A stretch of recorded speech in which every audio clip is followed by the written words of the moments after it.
बरेली के स्कूल में पाक महिला दे रही तालीम, फर्जी कागज, फर्जी पता, नौकरी असली। सरकारी स्कूल में पाकिस्तानी टीचर, बरेली में पाक महिला की नापाक साजिश।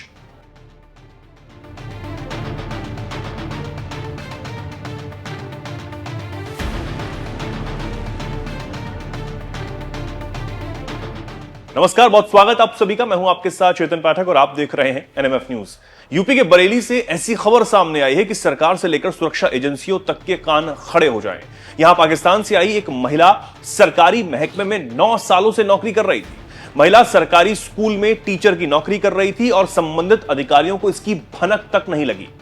नाम शुमाइला खान, पता फतेहगंज बरेली, कार्यालय प्राथमिक विद्यालय माधोपुर बरेली। शुमाइला खान प्राथमिक स्कूल के रजिस्ट्रार में, जिसका नाम शिक्षकों की लिस्ट में चौथे नंबर पर दर्ज है।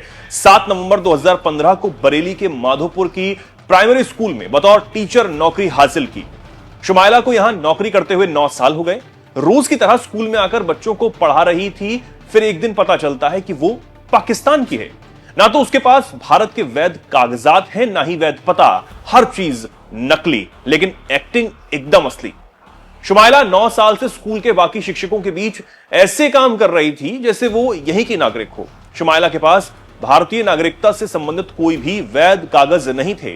दरअसल शुमाइला बरेली के फतेहगंज में रहती है। 2015 में उसकी नौकरी माधोपुर के प्राइमरी स्कूल में सहायक शिक्षक के रूप में नियुक्ति उसकी हुई। शिक्षकों का रीवेरिफिकेशन हुआ तो सामने आया कि शुमाइला ने यहां फर्जी दस्तावेज दिए थे, जिसमें तथ्यों को छुपाया गया। फर्जी निवास प्रमाण पत्र और अन्य कागजों के साथ नौकरी हासिल की। यह प्रमाण पत्र साल 2015 में रामपुर के एसडीएम से जारी किया गया था, जो जांच में बिल्कुल फर्जी साबित हुआ है। थाना फतेहगंज पश्चिमी में खंड शिक्षा अधिकारी विकास क्षेत्र फतेहगंज पश्चिमी ने आकर एक टाइपशुदा तहरीर दी, जिसमें उन्होंने अवगत कराया कि सुश्री शुमाइला खां पुत्री श्री ऐसे खां, मकान नंबर 20, गली नंबर 4, बजरोही टोला, रामपुर ने कूट रचित निवास प्रमाण पत्र के आधार पर सहायक अध्यापिका के पद पर नियुक्ति प्राप्त की है, जिस पर उनको निलंबित किया गया तथा जांचोपरांत तहसीलदार सदर रामपुर की आख्या के आधार पर उनके पाक राष्ट्रिका होने तथा उत्तर प्रदेश बेसिक शिक्षा अध्यापक सेवा नियमावली 1981 के अंतर्गत अपात्र पाए जाने पर नियुक्ति की तिथि से पदच्युत किया गया है।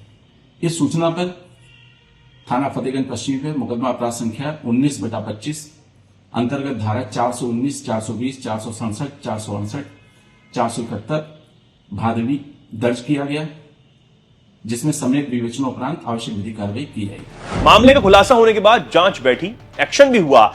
आनन फानन में शुमाइला को बर्खास्त कर दिया गया। लेकिन सवाल यह है कि शिक्षा महकमे और प्रशासन की नाक के नीचे इतना बड़ा खेल चल रहा था। जानकारी के मुताबिक शुमाइला रामपुर अपनी मां के साथ पाकिस्तान से भारत आई थी। पाकिस्तान में जन्मी शुमाइला काफी सालों से भारत में ही रह रही थी। शुमाइला की मां ने उसका जन्म प्रमाण पत्र भी भारत का ही बनवाया। रामपुर से ही शुमाइला ने पढ़ाई की, लेकिन भारत की नागरिकता उसे नहीं मिली। शुमाइला ने भारतीय पैन कार्ड बनवाया। 2015 में शुमाइला का चयन मेरिट के आधार पर सहायक शिक्षक के तौर पर भी हुआ। वही बताया यह भी जा रहा है कि शुमाइला की मां भी गलत दस्तावेज के साथ नौकरी कर रही थी। सच सामने आने के बाद उस पर भी एक्शन हुआ। अब जब शुमाइला के दस्तावेजों की जांच की गई तो वो फर्जी पाए गए हैं। फिलहाल इस मामले में आरोपी शुमाइला के खिलाफ गंभीर धाराओं में मामला दर्ज कर लिया गया है। जांच के बाद हो सकता है कि शुमाइला को अरेस्ट भी कर लिया जाए। लेकिन सवाल यह है कि क्या सरकारी महकमे को धोखा देना इतना आसान हो गया है? जहां भारत के असली नागरिक को नौकरी के लिए धक्के खाने पड़ रहे हैं, पेपर लीक, पेपर रद्द, सरकारी नौकरियों का कूटा जैसे कई मुद्दों को लेकर लाठी तक भी खानी पड़ रही है, उसी सरकारी सिस्टम की नाक के नीचे पाकिस्तान से आई एक महिला 9 सालों से फर्जी कागजों के आधार पर असली नौकरी कर रही। वाह रे सिस्टम। आपका इस घटना पर अब क्या कुछ कहना है? कमेंट करके हमें जरूर बताएं और ऐसे ही जुड़े रहें, देखते रहें एनएमएफ न्यूज।